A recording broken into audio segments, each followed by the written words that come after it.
Over the past weeks and months, we've become all too familiar with the vocabulary of pandemics, infection rates, isolation, inoculations.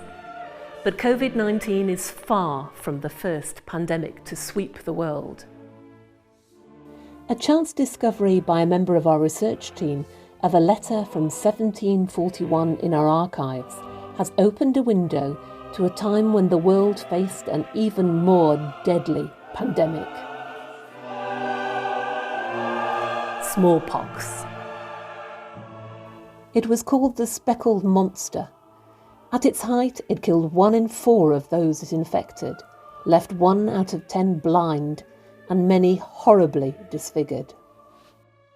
For thousands of years, it had been a common childhood ailment, survived by all but the youngest and weakest.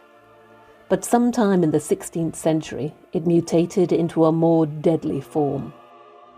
It left Elizabeth I so scarred, she wore a pancake of white lead makeup for the rest of her life.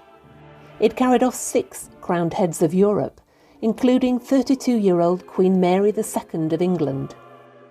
And in 1734, it was to touch the family of the then Lord Malton, the future first Marquis of Rockingham, Thomas Watson Wentworth, and his wife, Lady Mary.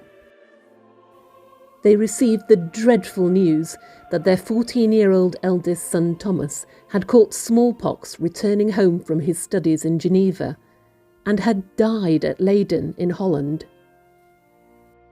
Almost 5 years to the day, their 4th son and heir, 10-year-old William, died of a fever at Hampstead. In the midst of all his new building projects at Wentworth Woodhouse, Thomas Watson Wentworth reflected sadly in his 1739 journal. This unfortunate year I have lost my dear eldest son, William. God prevent our being too attached to the honours or state of the world above what we ought, and bless my now and only son Charles to a long and Christian life. By the date of the 1741 letter, Lady Mary was in her early 40s, and it must have been clear that no new heirs were likely to be born. And in London, in Grosvenor Square, where the Marquis was buying a house, the death rate from smallpox was alarming. Viscount Wallingford and his wife, Lord Clinton's brother, and the wife of an MP all succumbed to smallpox within a year of each other. How could the Watson Wentworths keep their family safe? There was a relatively new medical procedure called variolation or inoculation, but it was highly controversial. It had been brought to England from the Ottoman Empire 20 years before by the gifted and self-educated Lady Mary Wortley Montagu. Visiting a women's Turkish bath in 1717, she was astonished to see the women's unblemished skin. She was assured smallpox was still endemic, but all the women she had met had been engrafted. She was amazed. The inoculation was a simple skin scratch with infected matter from someone suffering a mild form of smallpox, which produced a mild version of the disease and immunity. She had been deeply affected by smallpox herself. A recent bout of the disease had left her scarred, with damaged eyesight, and had robbed her of her beloved brother.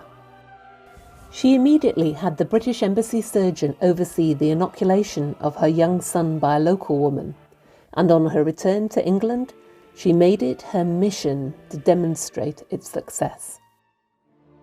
In 1721, she had her daughter inoculated in front of sceptics from the medical profession, attracting the interest of Caroline, the Princess of Wales. Caroline, too, had been deeply affected by smallpox, having lost her father to the disease, and her eldest daughter had barely survived it. She petitioned the king for further scientific testing of the procedure before she would consider giving the treatment to her own children. The Royal Society ran an ethically questionable series of experimental inoculations on condemned prisoners and foundlings, which was successful enough to convince Princess Caroline to have her daughters inoculated in 1722. Although some followed the royal family's example, including William Wentworth, the second Earl of Strafford of Wentworth Castle, who was inoculated as a child. Fewer than 900 were inoculated in the following decade. It was not without risk. There were a few well-publicised early deaths. In a few cases, children developed the full-blown disease. One of the first to die from inoculation was the 2-year-old son of Lord Sunderland. Another was Lord Bathurst's footman, who caught the disease from children who had had the variolation procedure and died from it. Some clergymen too were vociferous against inoculation, arguing it was interfering with God's divine ability to send disease and death as punishment for sin. It seems probable that it was Lady Mary's sister, Lady Bell Finch, who finally persuaded Thomas and his wife to have the children inoculated. By this stage she was Princess Amelia's lady-in-waiting, friend and confidant. By the summer of 1741, Lady Moulton was convinced that, of all operations in physics, inoculation was one of the least. Their 20-year-old daughter, Lady Anne, wrote a long epistle to her father in support of the argument. John Ranby, one of the royal surgeons, was engaged for the procedure. In August, their son Charles, known as Punch, was ill, and Lady Mary wrote anxiously to her husband, urging him to take their girls to London and take the inoculating part upon yourself. For the learned say it would be a very improper time for Punch to be infected.